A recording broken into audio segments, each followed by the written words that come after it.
अपने हाथ से रोटी बनाकर भोग लगाते, भगवान जी को बहुत प्रेम करते। और जब वो चक्की पीसते ना तो पसीना निकलता रहता, तो पीछे खड़े भगवान, सुनो भक्त क्या, अम्बरीश क्या कर रहे हैं, भगवान के लिए चक्की पीस रहे हैं कि आटा निकलेगा गेहूं से, रोटी बनाएंगे, ठाकुर जी को खिलाएंगे। अब यहाँ वो गेहूं पीस रहे हैं और पीछे खड़े होके भगवान उनको पंखा कर रहे हैं। अम्बरीश ऐसे अपने पीताम्बर से भगवान श्रीमन नारायण, भगवान क्या कर रहे हैं, अम्बरीश जी को हवा दे रहे हैं, और अम्बरीश क्या कर रहे हैं, चक्की पीस रहे हैं। और जब अम्बरीश को लगा कि कोई हवा कर रहा, पलट के देखा तो भगवान बैठे, चरणों में गिर पड़े, प्रभु काहे अपराध करा रहे हो, हम तो आपके दास हैं और आप देखो हमें पंखा झलका रहे हो, कितना बड़ा अपराध हो जाएगा। अम्बरीश जी बोले, प्रभु ये अपराध हम सह ना पाएंगे।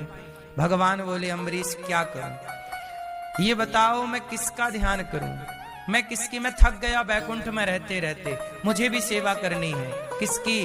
बोले, तुम भक्त हमारी सेवा करते हो तो हमारा भी मन होता है कि हम अपने भक्तों की सेवा करें।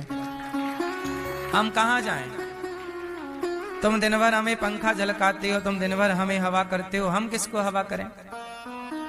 भगवान भी बैकुंठ में बैठे बैठे थक जाते हैं, तब तो आते हैं राम बन के, कृष्ण बन के, नाना प्रकार के अवतार लेकर। लॉकडाउन था कोरोना काल में, घर में बैठे बैठे आप लोग थक गए कि नहीं। कुछ लोग तो गाड़ी लेके घूम फिर के फिर आ जाते थे घर में, कहीं जाना आना तो था नहीं, तो सड़क में घूम घाम के आ जाते थे। घर में कब तक घुसे रहे, ऐसी भगवान भी बैकुंठ में कब तक घुसे रहे। उनका भी जी करता चलो थोड़ा नहा के आए, बढ़िया सरयू जी में, यमुना जी में। इसलिए भगवान अवतार लेते हैं, जरा कृष्ण और यशोदा का दूध पीते हैं, खेलते हैं।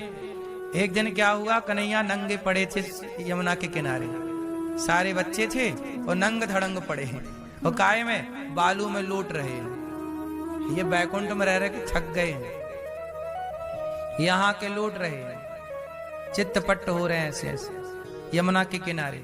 और कन्हैया अकेले नहीं थे, सारे ग्वाला सब नंगे और लेट रहे हैं। और तभी दुर्वासा जी आ गए, और जब दुर्वासा जी आए तो दुर्वासा जी को पता चला कि जगत का पालनहार अवतार लेके नंद को छोरा बन के आयो है। तो वो बालक खेल रहे थे, कन्हैया खेल रहे थे, तो संयोग से कन्हैया से आके दुर्वासा जी ने पूछ लिया, छोरा यहाँ कन्हैया, हाँ का है गो।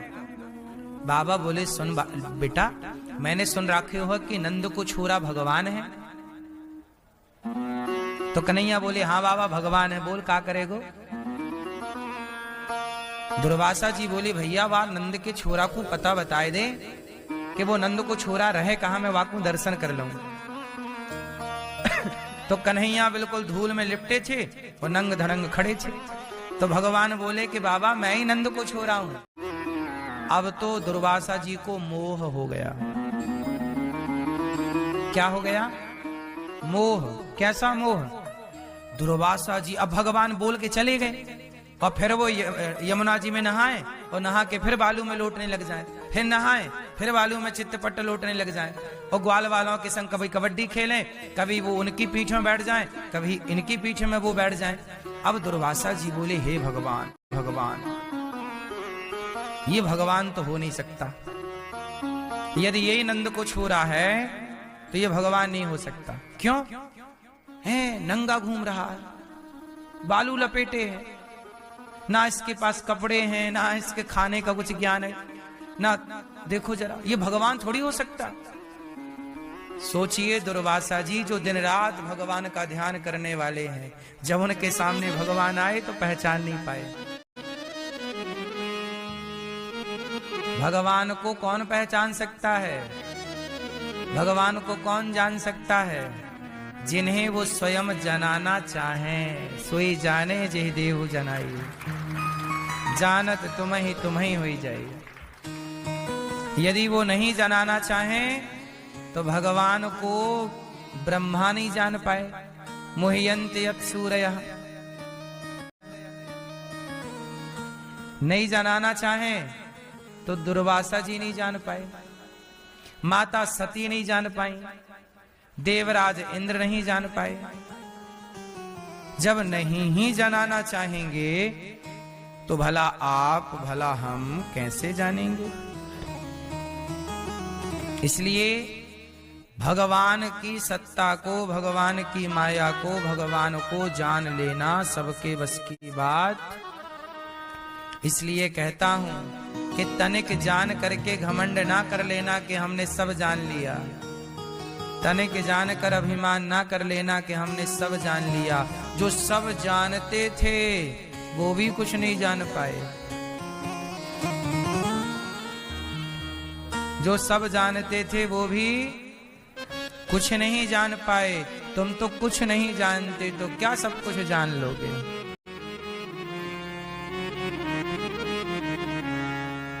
मोह्यन्त यत्सूरयः, बड़े बड़े यत्सूरी, बड़े बड़े लोग मोहित हो गए। अच्छा, जब दुर्वासा जी को मोह हुआ तो सुनो क्या हुआ। दुर्वासा जी को जब मोह हुआ ना, तो दुर्वासा जी को मोह हुआ, भगवान समझ गए कि बाबा चक्कर में पड़ गए। तब भगवान ना छोटा सा मुंह खोले, वही बालू पर लेटे कन्हैया नंग धड़ंग मुंह खोले, और जब मुंह खोले ना तो दुर्वासा जी समा गए भगवान के मुख में। और दुर्वासा जी जब मुख में समाये तब दुर्वासा जी ने भगवान के भीतर सब कुछ दर्शन किया, पूरा ब्रह्मांड देखा। अंदर भी कृष्ण लीला देख रहे हैं, नंद को छोरा बालू में लोट रहा है। और दुर्वासा जी अंदर पूछ रहे, दुर्वासा जी खुद दुर्वासा को देख, दुर्वासा जी खुद दुर्वासा को देख रहे हैं भीतर कि एक दुर्वासा जी मोह में पड़े हैं। अब दुर्वासा जी समझ गए, हे भगवान ये तो प्रभु की लीला है। सब कुछ दिखाया, ब्रह्मांड दिखाया, सब मतलब स्वर्ग दिखा, अतल वितल सुतल तलातल रसातल महातल पाताल घोर व स्व महरलोक सत्यलोक जनलोक तपलोक, जितना कुछ था।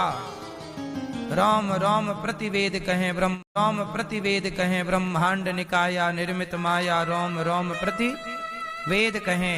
जिनके एक राम में अनेक अनेक ब्रह्मांड लटक रहे हैं, वो सब कुछ पूरा सब कुछ दिखाया भगवान ने। वैकुंठ दिखाया, भगवान के प्रकट होने की लीला दिखाई, सब दिखा दिया। अब तो दुर्वासा जी रहे भीतर, और जब भीतर रहे तो ऐसा लगा कि कई कल्प बीत गए। वो बाहर आए तो दुर्वासा जी भगवान ने फिर बाहर खड़ा कर दिया। दुर्वासा जी बाहर खड़े, और जब बाहर आए तो लेट गए कन्हैया के चरणों में। ब्रजवासी बोले, लाला ये बाबा को कहा है गौ? कन्हैया बोले कि अकल ठिकाने लग गई, अक्कल ठिकाने लग गई। दुर्वासा जी चरणों में पड़े हैं, हे प्रभु क्षमा कर दो, आप तो करो लीला, ये बालू में खेलो।